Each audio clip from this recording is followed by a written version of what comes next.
और अब वक्त हमारी खास पेशकश का। निजामों का शहर हैदराबाद, ओवैसी का गढ़ हैदराबाद, बीजेपी का रण हैदराबाद। निजामी तहजीब के लिए दुनिया भर में मशहूर हैदराबाद आजकल चुनावी अखाड़े में तब्दील हो चुका है। यूं तो तमाम सियासी पार्टियां ग्रेटर हैदराबाद नगर निगम चुनाव जीतने की कोशिश में हैं, लेकिन खास तौर पर बीजेपी ने तो पूरी ताकत झोंक दी है। बीजेपी निजामों के शहर को भगवा रंग में रंगना चाहती है, जिसके लिए उसने अपने दिग्गजों की फौज मैदान में उतार दिया है। गृह मंत्री अमित शाह और यूपी के सीएम योगी आदित्यनाथ समेत बीजेपी के तमाम स्टार प्रचारक शक्ति का प्रदर्शन कर चुके हैं।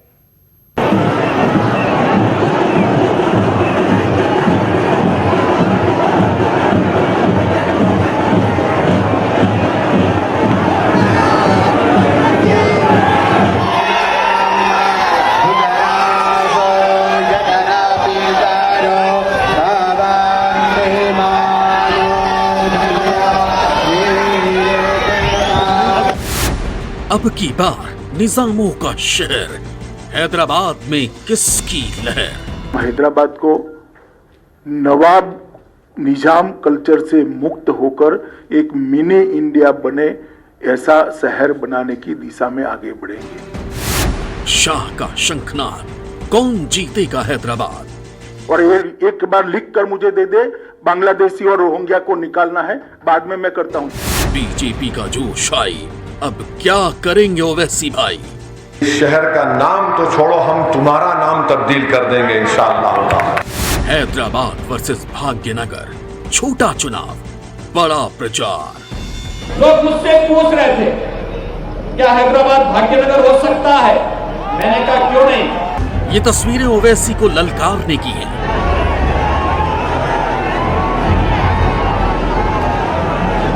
ये तस्वीरें दक्षिण में बीजेपी का जोश हाई की है।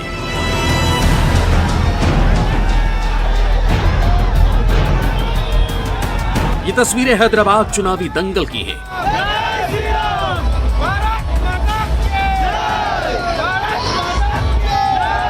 ग्रेटर हैदराबाद नगर निगम चुनाव के लिए वोटिंग होनी है, लेकिन लोकल होने के बावजूद यहां बड़े वोकल होकर चुनावी जंग लड़ी जा रही है। चुनावी अखाड़े को जीतने के लिए बीजेपी अपने सारे बड़े नेताओं को मैदान में उतार चुकी है। तस्वीरें उस वक्त की है जब बीजेपी के पूर्व अध्यक्ष और गृह मंत्री अमित शाह हैदराबाद में रोड शो कर रहे थे।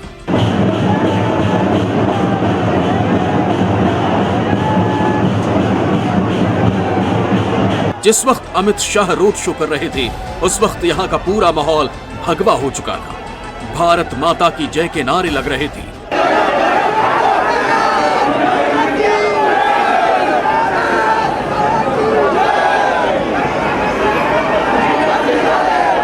लोग अमित शाह पर फूलों की बारिश कर रहे थे। अमित शाह के शक्ति प्रदर्शन में हजारों की संख्या में लोगों की भीड़ जमा थी। सिकंदराबाद में रोड शो से पहले अमित शाह ने हैदराबाद की फेमस चार मीनार मस्जिद के पास बने भाग्यलक्ष्मी की पूजा अर्चना की।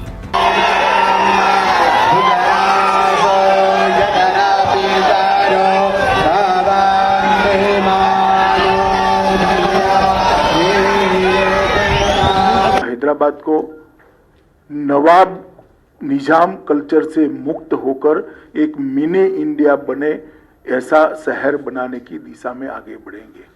निजाम कल्चर को त्याग कर एक आधुनिक शहर बने, इस प्रकार का हम हैदराबाद को बनाएंगे। यहाँ किसी का अपीसमेंट नहीं होगा, किसी के साथ अन्याय भी नहीं होगा। इस प्रकार की नई कार्य संस्कृति का विकास हम यहाँ पर करेंगे। हम डायनेस्टी से डेमोक्रेसी की ओर जाना चाहते हैं।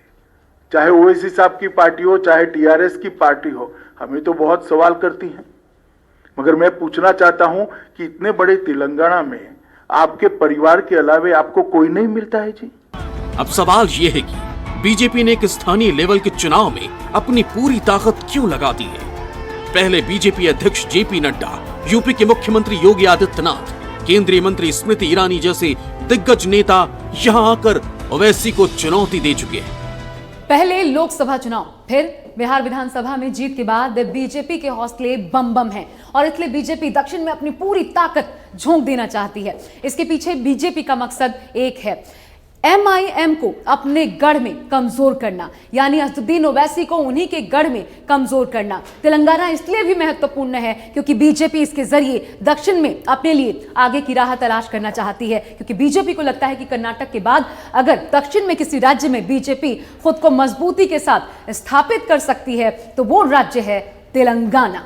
दावा किया जा रहा है कि 2019 के लोकसभा चुनाव में भी बीजेपी ने इतना दमखम भी नहीं दिखाया था जितना कि हैदराबाद के स्थानीय चुनाव में लगा चुकी है। बावजूद इसके भी वहां से बीजेपी की झोली में 4 सीट आ गई थी। अब पार्टी को ऐसा लगता है कि अगर उस वक्त यहां पर ताकत लगाई होती तो ये सीटें बढ़ सकती थी। अब लोकसभा चुनाव में रही कसर को बीजेपी आगामी विधानसभा चुनाव में पूरा करना चाहती है। और ये एक बार लिख कर मुझे दे दे, बांग्लादेशी और रोहिंग्या को निकालना है, बाद में मैं करता हूँ। दरअसल ग्रेटर हैदराबाद नगर निगम चुनाव को 2023 के तेलंगाना विधानसभा चुनाव का लिटमस टेस्ट भी माना जा रहा है। यही वजह है कि बीजेपी ने मुख्यमंत्री केसीआर और असदुद्दीन ओवैसी के मजबूत दुर्ग को ढहाने के लिए अपने दिग्गज नेताओं की फौज उतार दी है। ग्रेटर हैदराबाद नगर निगम देश के सबसे बड़े नगर निगमों में से एक है। ये नगर निगम 4 जिलों तक फैला है, जिनमें हैदराबाद, रंगारेड्डी, मेडचल, मलकजगिरी और संगारेड्डी आते हैं। एक तरफ तो बीजेपी पूरे दमखम के साथ चुनावी मैदान में उतरी है, तो वहीं दूसरी तरफ ओवैसी का भी हौसला बुलंद है, क्योंकि ओवैसी की पार्टी महाराष्ट्र के बाद बिहार में भी एंट्री कर चुकी है और AIMIM का कद लगातार बड़ा होता जा रहा है और हैदराबाद तो खुद ओवैसी का ही गढ़ है। ऐसे में ओवैसी हैदराबाद में एक मजबूत किले की तरह डटे हुए हैं, तो वहीं बीजेपी के लिए इसीलिए यह राह आसान नहीं रहने वाली। ओवैसी के लिए हैदराबाद हमेशा से ही पार्टी के लिए एक कवच की तरह रहा है। 1927 में जब पार्टी का गठन हुआ था तब ये केवल तेलंगाना तक ही सीमित थी। 1984 के बाद से लगातार AIMIM की झोली में हैदराबाद की लोकसभा सीट जाती रही। साल 2014 में हुए तेलंगाना विधानसभा चुनाव में भी ओवैसी की पार्टी ने 7 सीटें जीती थी। इसके अलावा इसी दौरान पहली बार ये पार्टी राज्य के बाहर महाराष्ट्र में विधानसभा की 2 सीटें जीतने में कामयाब रही थी। हाल ही में हुए बिहार विधानसभा चुनाव में पार्टी ने 5 सीटें हासिल की। अब ओवैसी की नजर पश्चिम बंगाल के विधानसभा चुनाव पर लगी। उनका बीजेपी का एक शख्स कहता है कि अगर बीजेपी बल्दिया का इलेक्शन जीतेगी, बिल्ली के खाब में छिछड़े बहुत आते हैं। बीजेपी अगर बल्दिया का इलेक्शन जीतेगी तो पुराने शहर के ऊपर सर्जिकल स्ट्राइक करेंगे। कौन सा सर्जिकल स्ट्राइक करेंगे आपको स्ट्राइक करना था बेरोजगारी के खिलाफ, जो आप सरासर नाकाम साबित हुए। ये पहली हुकूमत है जो अपने ही मुल्क के शहर के इलाके के लोगों को पाकिस्तानी और रोहिंग्या कहती है कि पाकिस्तानी रोहिंग्या पुराने शहर में। इस चुनाव में एक तरफ बीजेपी पूरी ताकत झोंक चुकी तो AIMIM की तरफ से भी ओवैसी खुद मोर्चा संभाले हुए। वो लगातार लोगों से पैदल संपर्क साधकर जन समर्थन जुटाने की कवायद में लगे, क्योंकि उनके लिए भी बीजेपी से पार पाना नाक का सवाल बन चुका है। अगर ओवैसी नाकाम होते हैं तो न सिर्फ उनकी छवि को गहरा धक्का लगेगा बल्कि उनके दूसरे राज्यों में बढ़ते कदमों पर भी ब्रेक लग जाएगा। Bureau report, news 24।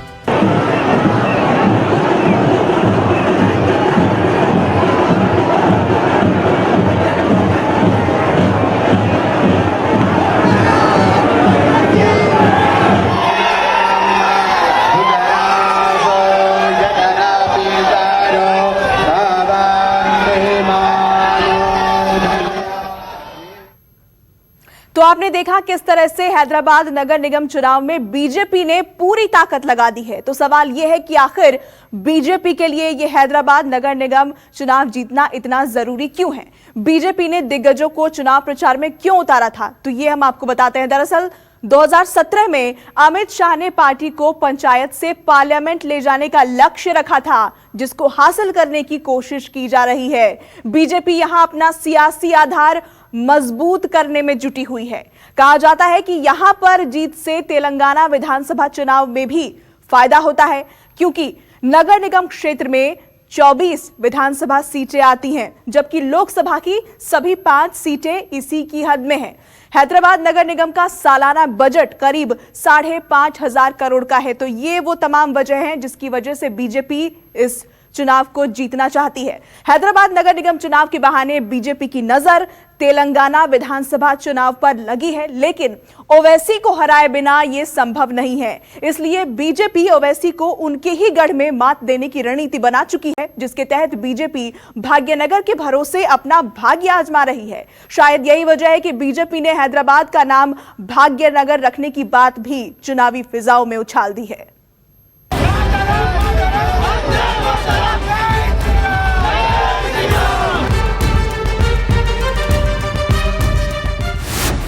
हैदराबाद में चुनाव, बीजेपी ओवैसी में तनाव।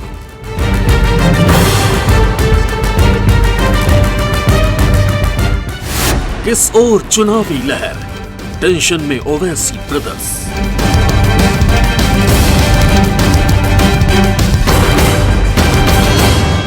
निजामों के शहर हैदराबाद में चुनाव हो और हिंदू मुसलमान ना हो, भला ऐसा कैसे हो सकता है? और इसलिए हिंदुत्व का कार्ड लेकर बीजेपी चुनावी अखाड़े में उतर गई है। तो उधर अपनी पार्टी का किला बचाने के लिए असदुद्दीन ओवैसी पार्टी की ढाल बनकर खड़े हो गए हैं और ऐसे में लोकल लेवल का ये चुनाव बेहद दिलचस्प हो गया है। जब यूपी के मुख्यमंत्री योगी आदित्यनाथ के कदम हैदराबाद में पड़े तो उनके स्वागत के लिए जबरदस्त हुजूम उमड़ पड़ा।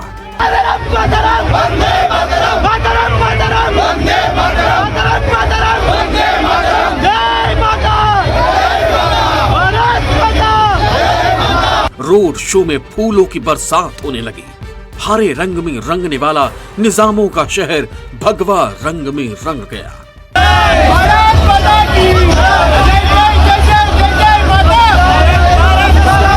पहली बार हैदराबाद में भीड़ का रंग भगवा नजर आ रहा था। इलाहाबाद का नाम प्रयागराज करने वाले मुख्यमंत्री योगी आदित्यनाथ ने यहाँ के चुनावी फिजाओं में शहर के नाम की सियासत का रंग चढ़ा दिया। अपनी चाल के सहारे उन्होंने ओवैसी की हर रणनीति को नाकाम करने की कोशिश की। योगी ने भी अपनी तीरों के लिए ओवैसी को ही चुना। साथ ही उन्होंने हैदराबाद का नाम भाग्यनगर करने की चुनावी विसात बिछा दी। लोग मुझसे पूछ रहे थे क्या हैदराबाद भाग्यनगर हो सकता है? मैंने कहा क्यों नहीं। उन्होंने कहा कैसे?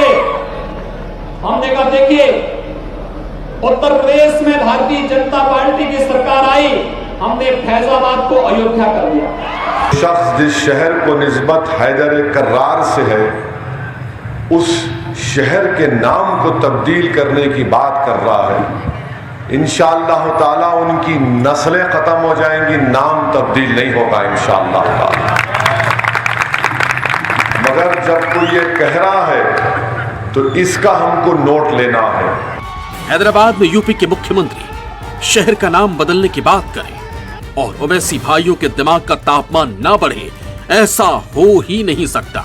ओवैसी ने भी अपने अलग ही अंदाज में जवाब दे दिया, लेकिन योगी भी यहाँ कहाँ रुकने वाले थे।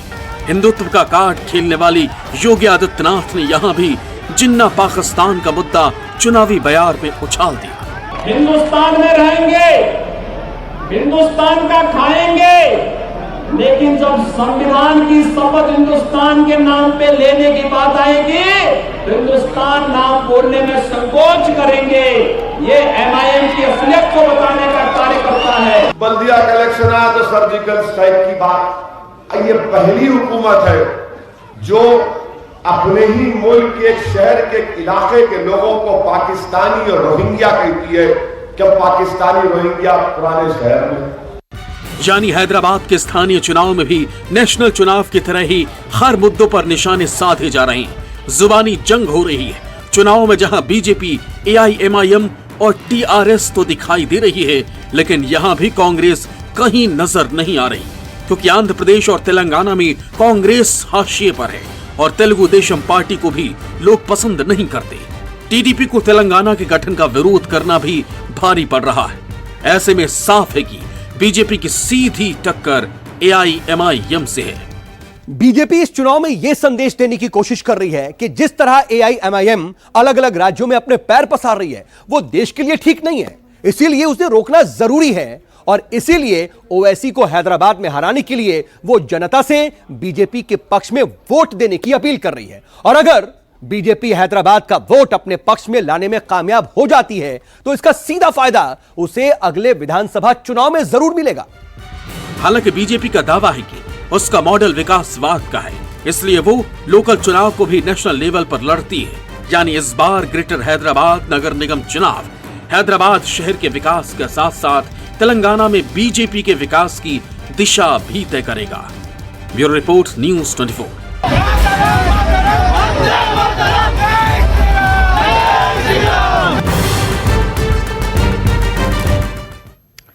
नमस्कार, मैं हूं मानक गुप्ता। अगर आपको हमारा ये वीडियो पसंद आया हो तो इसे लाइक और शेयर जरूर करें, और हां, हमें सब्सक्राइब और फॉलो करना ना भूलें ताकि आप देश और दुनिया की कोई खबर मिस ना करें। तो जुड़े रहिए हमारे साथ और देखते रहिए न्यूज़ 24।